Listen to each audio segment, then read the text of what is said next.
Hello. So this is a February haul. All these books I basically got in February, and I kind of front loaded the month. So first book is Blood and Oil. This is a book about Saudi Aramco and a little bit about Saudi Arabia. I think it's mostly about Saudi Arabia, and then Saudi Aramco is slightly mentioned. It's a very popular book. A lot of people have this book. It's not new or anything. I've seen it a long time ago. I eventually decided to get it. The Great Crash, 1929. I don't have any interest in The Great Crash, but I figured I might as well read something about it since I'm studying finance a lot this year. Figured it's like a good auxiliary read, side read. The Worldly Philosophers on the Lives, Times, and Ideas of Great Economic Thinkers. I saw this book a few times in the bookstore, and I figured I would just get it because it seems easy. A lot of my economics textbooks are heavy in notation because it's usually econometrics I like to study. And so I figured I would get something like this to read alongside the textbooks that are more easy to read, something I want to read if I'm trying to take it easy. The Rise and Fall of the British Nation, a 20th Century History. So I got this book because I was reading another book about oil. And this book in particular, I believe, makes the claim a little bit further that one of the reasons that the British Kingdom fell is because they overexploited their coal. In fact, about their coal and oil in the Second World War. Which I thought was an interesting idea. The idea that like access to resources necessary for energy can determine the making or breaking of an empire. Like with the Roman Empire, obviously, one of the reasons that they fell is because they ran out of slaves. Capitalism in America, a history. I didn't realize this was Alan Greenspan. Initially, I just knew the book was very popular and people recommend it. I decided to finally get it because I saw it way underpriced. I think I got this book for like $10, and I think the normal price is usually $20. Yes, this would be an interesting book. Alan Greenspan, obviously former chair of the Fed. Niccolo Machiavelli's did the discourses. So, in case you don't know, he has more books than just The Prince. And I recently got a biography on him. I want to get all of his works. I have his commentary on Livy, Discourses on Livy. And then this is the general discourses. You have things like the importance of religion, and stuff like that, right? Just general commentary on society and politics. He has a few books, he has 8. The Wages of Destruction, Adam Tooze, The Making and Breaking of the Nazi Economy. I have his other books. I have his other 2 books. I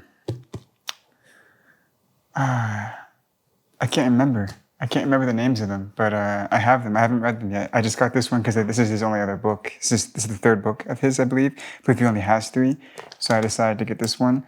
And yeah, what a great way to explore finance, if not through the study of the Nazi economy, right? Leonardo da Vinci, The Mind of Leonardo da Vinci. This is a biography. I'm not sure if it focuses on his ideas. It's by time periods. Venice and Florence, Milan.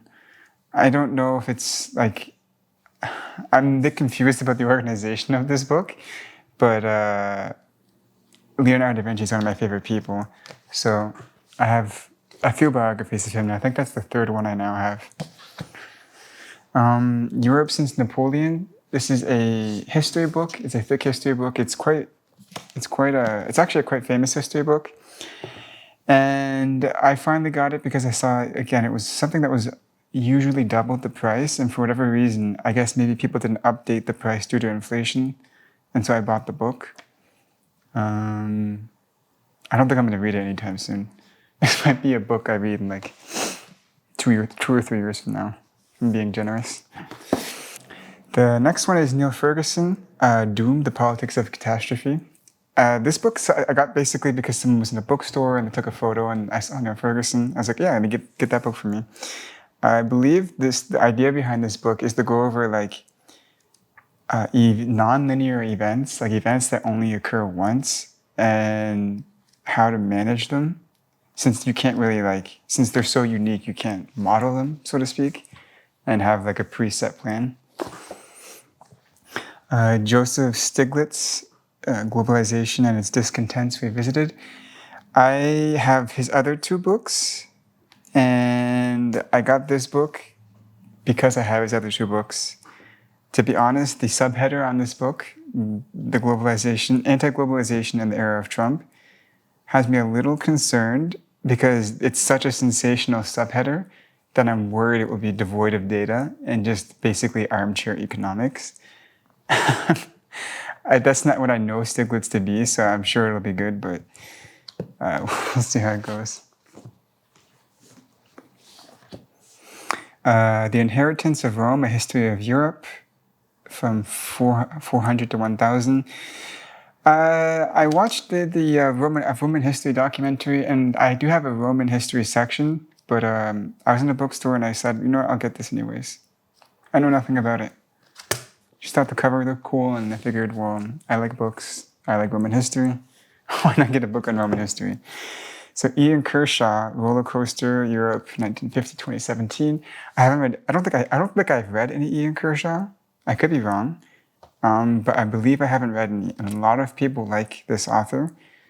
That's why I got this book. I want to give them a try to see Making a Western Europe. To see how it goes. I know nothing about it, but people really, really like his writings. Mussolini's War, Fascist Italy from Triumph to Collapse. I don't know anything about Italian history, besides reading general Balkan history, Southern European history. I've never specifically studied Italy. So I'm even considering getting a modern Italy history book to go alongside this, because I feel like this is going to be a little bit too focused. But I'll read this. Again, I was in the bookstore and I decided to get it.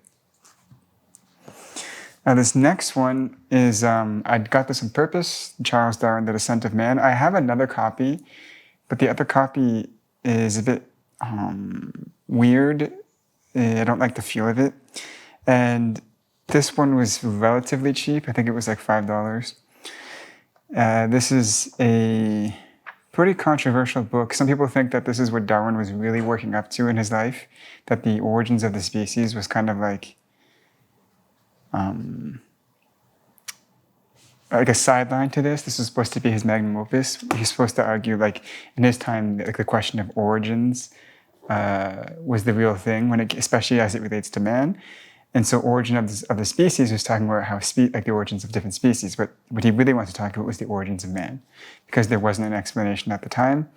And when geology came along, it made this idea of a long continuation, a historical materialism, right? Basically, material events shaping the current day through deterministic factors in the environment. He uses that idea inside this book.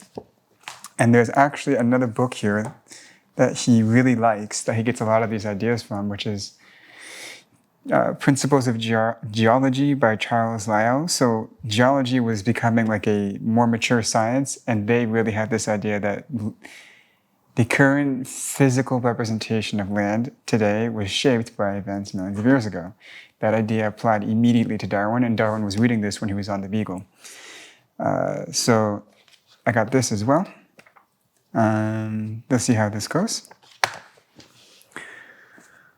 And then the last one is Too Big to Fail, Inside the Battle to Save Wall Street. Again, it's just studying finance and accounting.